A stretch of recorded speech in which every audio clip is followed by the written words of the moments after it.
Buenos días a todas, a todos. Mi semana ha sido muy plácida. Ha sido una semana genial. Los niños se han portado muy bien. No han molestado para nada. Nos han dado un fin de trimestre genial, buenísimo. Me ha encantado. Me ha encantado que Paul y José Luis describan sus semanas pues como complicadas o por lo menos de batalla, porque yo creo que es lo que tenéis todos y es lo que hacéis todos y todas. Y aún así me gusta ver la imagen de personas que destinan este tiempo del domingo, apartan los quehaceres de la semana, sus preocupaciones, sus cosas, para venir y alabar al Señor. Y eso es digno de elogio. Y como decía también Jean Paul, la Iglesia unida, alabando al mismo Dios. Mira, la verdad es que hoy me siento un poco abrumado entre el pasaje que vamos a tocar hoy. No sé, me perdonaréis porque yo no creo que sea capaz de poder expresar con palabras el pasaje, porque es el pasaje. No es un pasaje cualquiera. En mi Biblia está en la página 908, en la tuya no sé en cuál está, pero este pasaje ilumina todo lo demás. Ilumina los Salmos, ilumina el Génesis, ilumina toda la Escritura. Sin este pasaje, ¿qué dice Pablo? Vana sería nuestra fe. Israel comentaba la semana pasada que las 7 palabras, o las palabras que hablaban de la cruz en un momento muy especial, y se quedó en un momento álgido, en el clímax, como diría cualquier estudioso de la literatura, en el clímax se quedó allí, ¿no?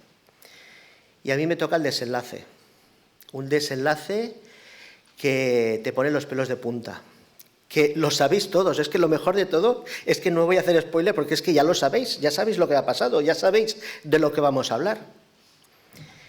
Pero aún así, leyéndolo una vez, otra vez y otra vez, te pone los pelos de punta.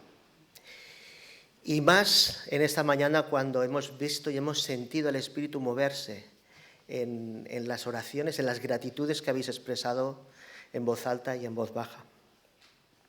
Antes de empezar el relato, sí que a veces uno se pregunta, bueno, ¿y qué pasó después de la crucifixión, ¿no? ¿Qué pasó? Porque eso pasó en un viernes, sobre las 3 de la tarde, y después vemos algún hecho aislado, muy tímido, ahí. No, los evangelios no registran muchas de las actividades que, por ejemplo, hicieron los discípulos. Es que asombra mucho el silencio de los discípulos en aquellos 3 días.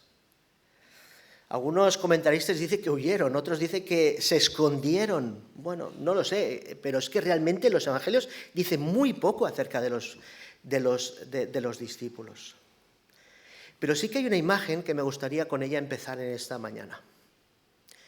Dice que cuando la palabra de Dios nos explica que cuando Jesús fue muerto y estaba en la cruz, alguien lo tendría que bajar. En principio aquellos cuerpos eran echados como una especie de fosa en común, todos los echaban allí y ya está, y que pues allí se quedaban, ¿no?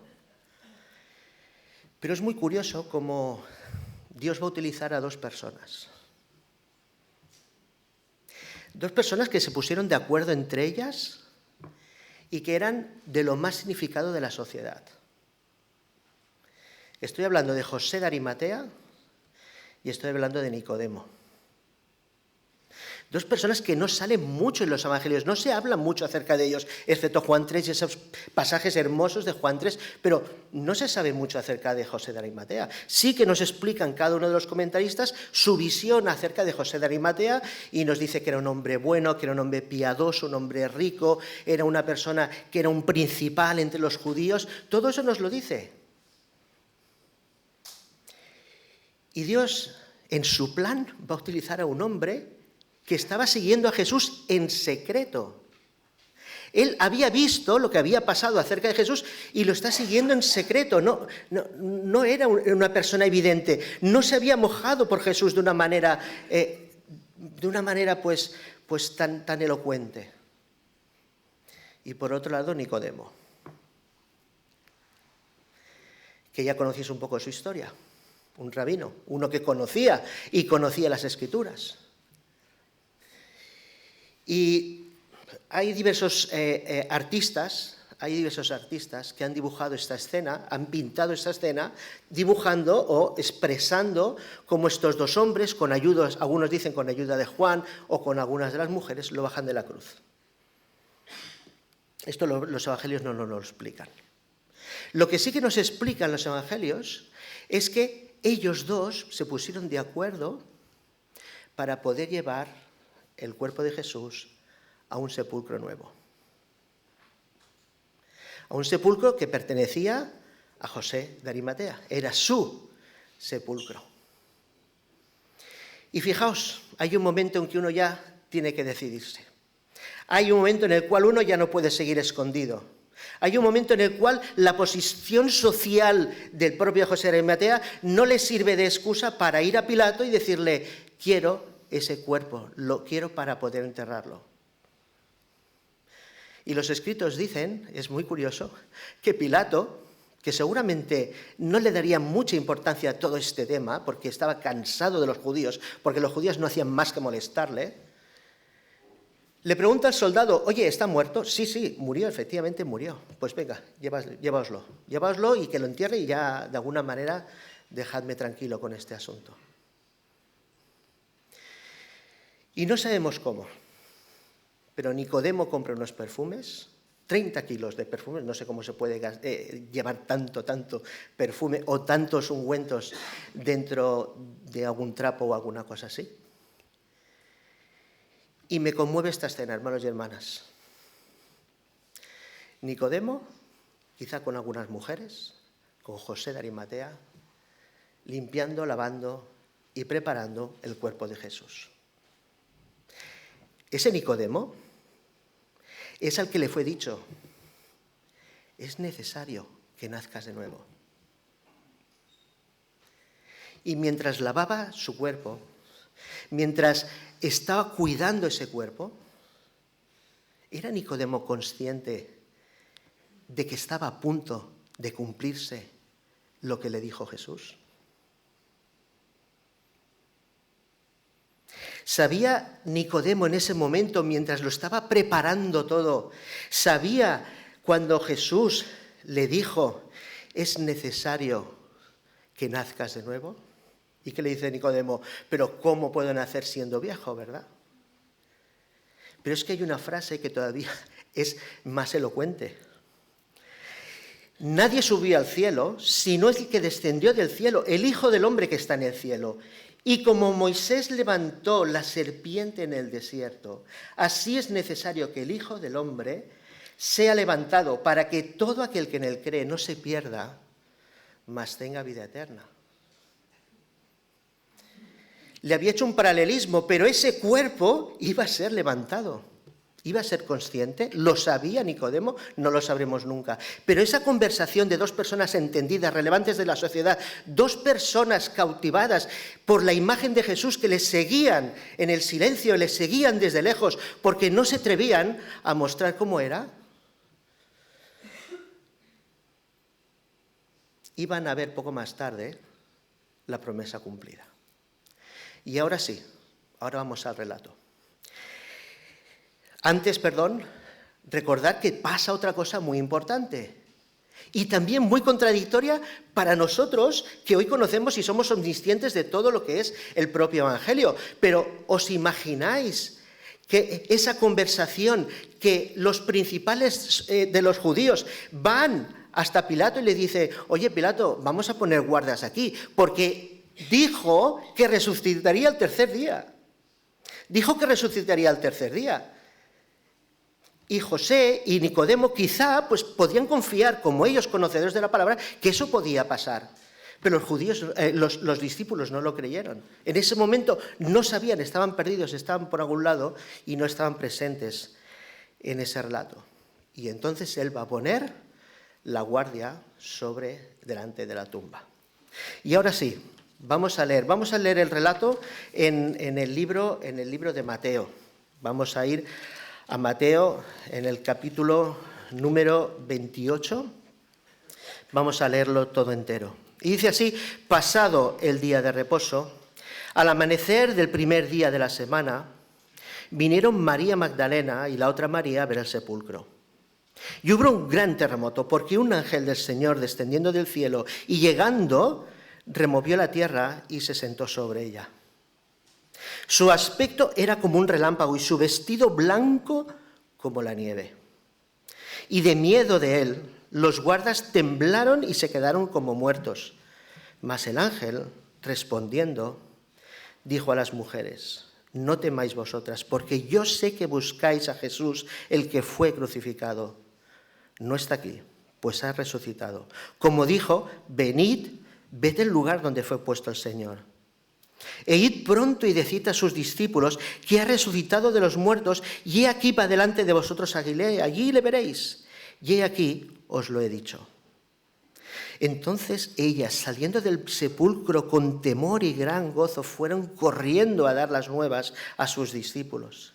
Y mientras iban a dar las nuevas a los discípulos, he aquí Jesús les salió al encuentro, diciendo: salve.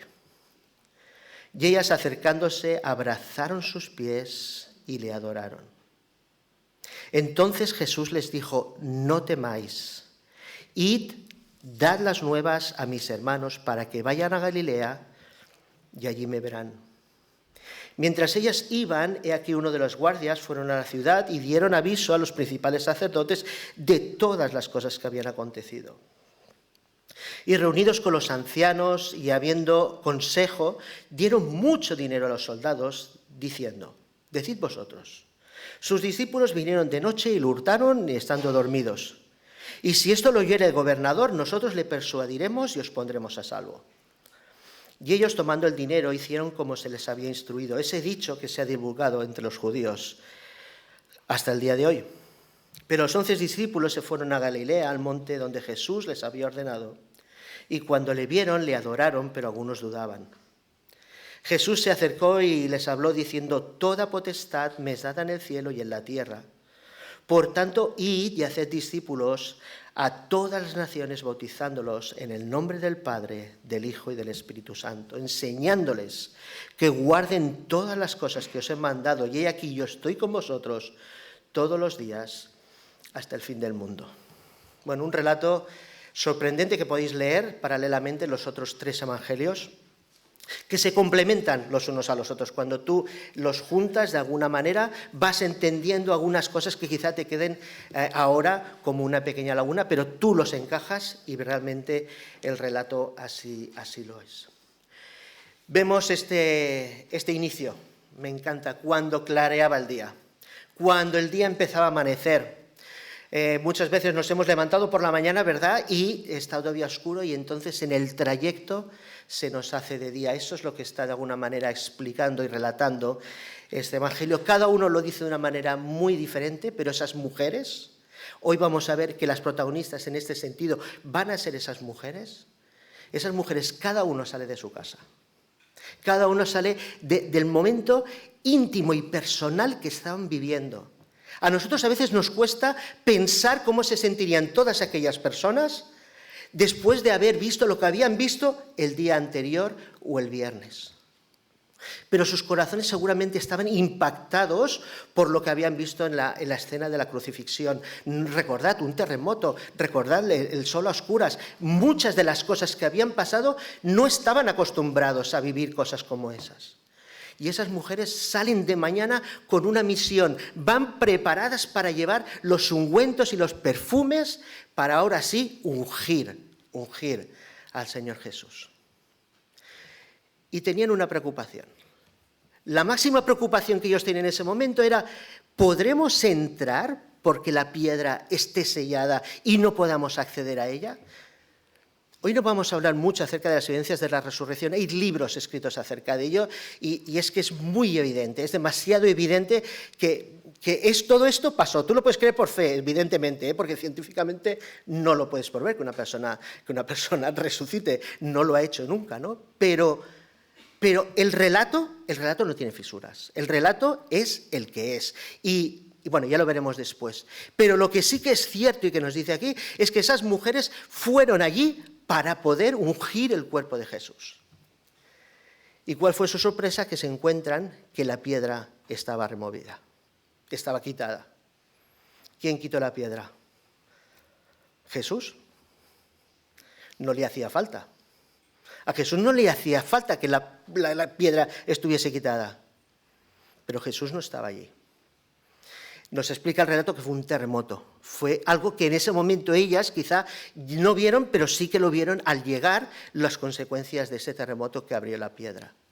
Y la piedra estaba removida. Y nos conmueve ver a esas mujeres, María Magdalena, una mujer a la que se habían echado 7 demonios. Y a partir de ese momento en el cual encontramos en Lucas 8 cómo el Señor actúa en su vida, esa persona había sido tocada por la presencia del Señor, había sido puesta a la misión y a los brazos también del Señor Jesús. De tal manera que nos dice que le ayuda en su ministerio, económicamente y con lo que haga falta, para poder así ayudar y sostener el ministerio del propio Jesús. Cuando ellos llegaron y vieron la piedra removida, no sabían qué creer, no sabían quizá qué pensar, y un ángel tuvo que venir a explicárselo. Y un ángel tuvo que decirles: ¿a quién buscáis? Esta es una pregunta para nosotros en esta mañana. ¿Tú qué buscas? ¿A quién buscas? La sociedad de hoy en día nos ofrece muchas cosas, muchas cosas con las que poder calmar ese vacío interior que muchas personas tienen. No voy a nombrarlos porque ya los sabes, pero todos ellos son sucedáneos. Todos ellos jamás podrán completar lo que Pascal dijo, el vacío de Dios. Algo que solo puede encajar la persona de Jesús en tu vida, que puede dar esa satisfacción, que puede dar ese gozo permanente. Y ellas fueron allí buscando a un Jesús que resulta que había resucitado. No esperaban encontrarse esos lienzos que estaban puestos de tal manera intactos que dice, pues esto no puede haber sido así. Pero se encontraron a un Jesús que había resucitado. Y eso les produce cierta incertidumbre, les produce cierto de esto, y corren a decírselo a los discípulos. Por fin los discípulos, por fin. Y va a casa de Pedro, va a casa de Juan, se lo dice y vienen. Y entonces hacen una carrera los dos. Y uno llega antes que el otro. Juan, que era más joven, seguramente, pues nos dice la Escritura, que llegó antes que Pedro. Y seguimos con ese momento de incertidumbre en el cual Pedro dice que ni se atreve a entrar. No es capaz de poder entrar y lo mira agachándose para poder ver si es verdad lo que les estaba explicando. Pero la Escritura sigue diciendo que ni aún así le creyeron, que aún así no eran capaces de creer. Y nosotros podemos decir, pues vaya tercos, vaya manera de no creer, ¿no? ¿Cómo podían ante tanta evidencia? Pues lo siento, pero yo soy igual y yo estoy seguro que tú también eres igual. ¿Por qué? Porque muchas veces tenemos las cosas muy evidentes delante nuestro y no somos capaces de verlo. Y el Señor te está diciendo, hey, vine per aquí, fes això. Y tú, pues vas a tu manera y a tu manera de hacer las cosas, ¿verdad? Y entonces ellos salen corriendo para avisar a los demás discípulos. Y aquí vamos a encontrar una de las imágenes más bonitas que quisiera enfatizar en esta mañana. El encuentro entre María de Magdalena y Jesús. Cuando ya no estaban allí, cuando ellos ya de alguna manera habían partido para avisar a los demás discípulos, nos dice un evangelio que entonces Jesús se encuentra con María Magdalena de una manera muy hermosa, porque primero María Magdalena se piensa pues que era un hortelano, una persona que estaba trabajando allí, la persona que estaba trabajando el huerto porque se encontraba en un jardín. Y fijaos las palabras que les va a decir. ¿Por qué lloras? ¿A quién buscas? ¿Por qué lloras? ¿A quién buscas? La desolación de las mujeres aquellas debería ser grande. Lo que habían visto en las horas anteriores era muy impactante. Habían pasado mucho tiempo con Jesús, su vida se había dedicado a estar con Jesús. Tenían motivos para llorar, tenían motivos para decir, ¿dónde está ese Jesús?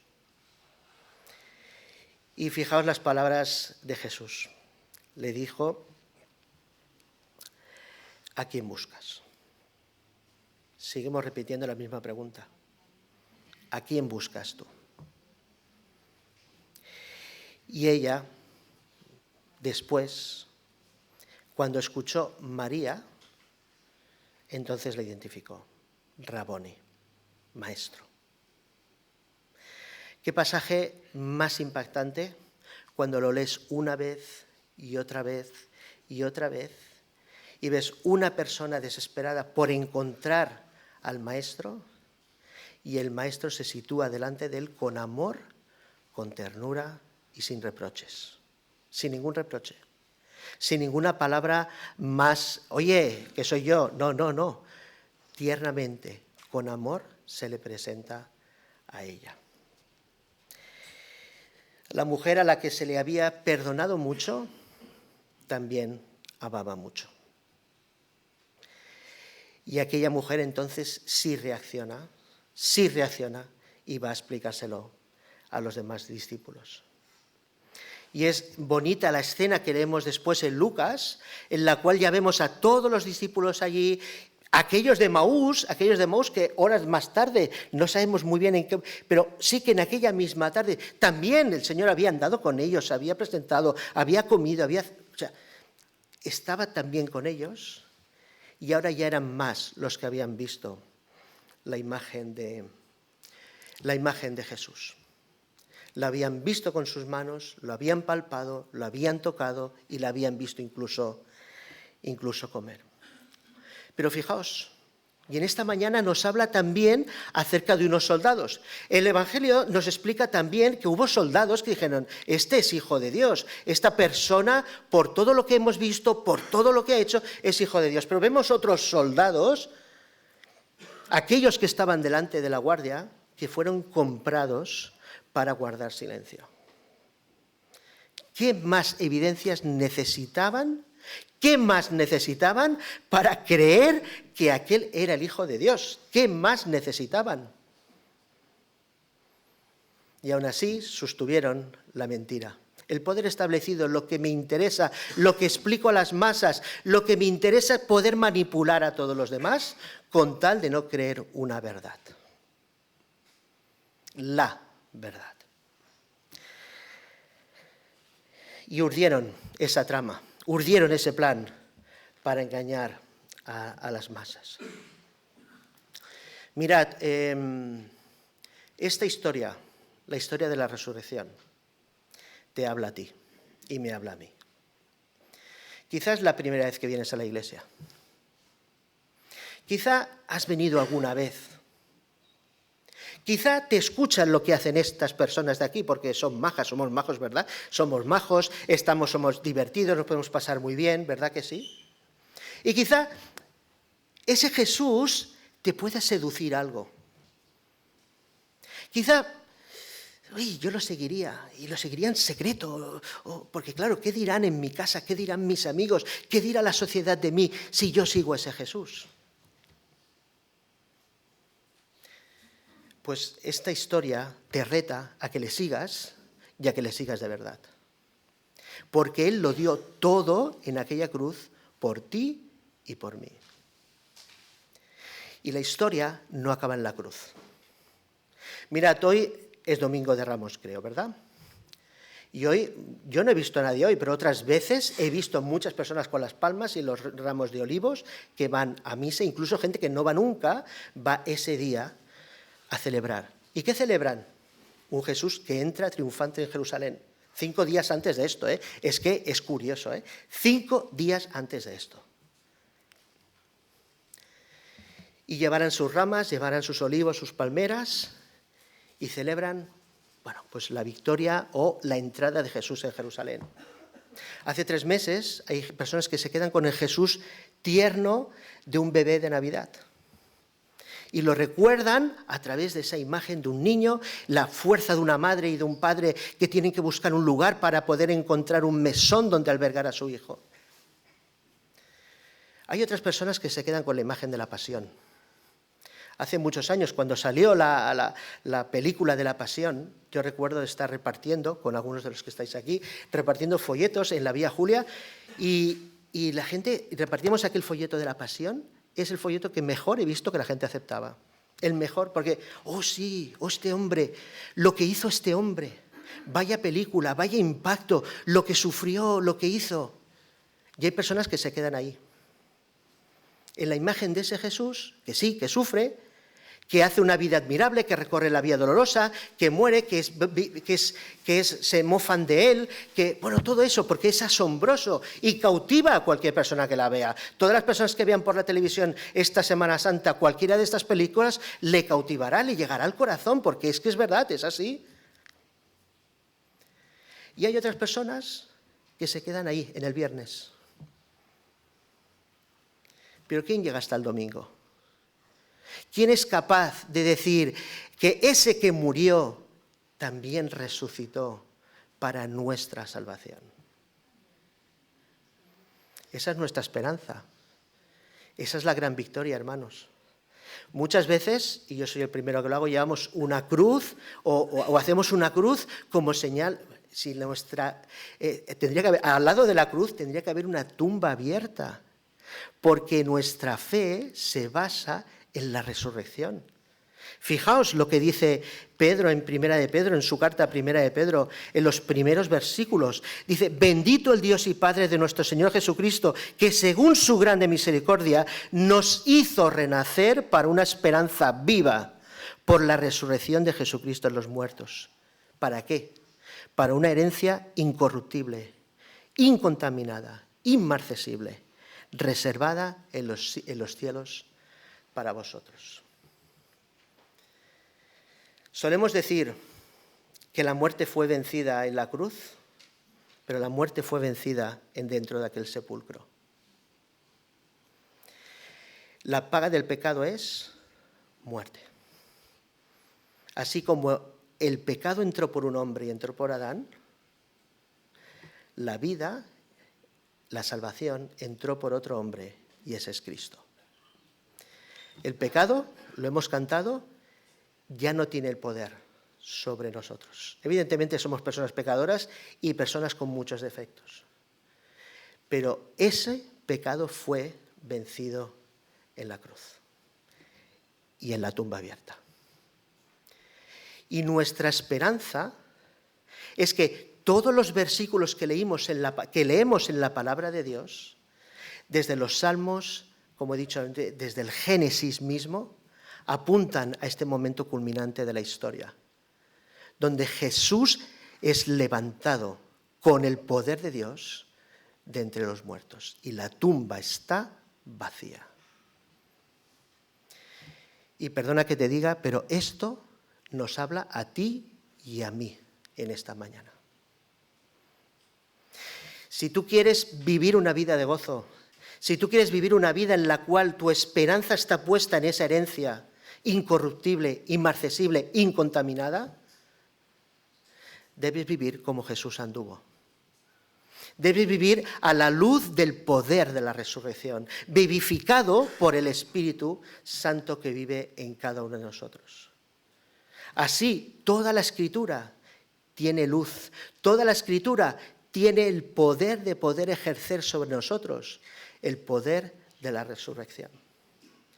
Hasta más de 60 veces está pronunciada la resurrección en las cartas de Pablo, hasta más de 60 veces, en las cuales el Señor está diciendo, si vosotros podéis, una palabra que está hoy en día muy de moda, apoderaros, poder empoderarnos en la vida, en las diferentes situaciones que tenemos en nuestra vida, en los conflictos, en las dificultades, es a través del poder de la resurrección y el poder de Cristo en nuestras vidas.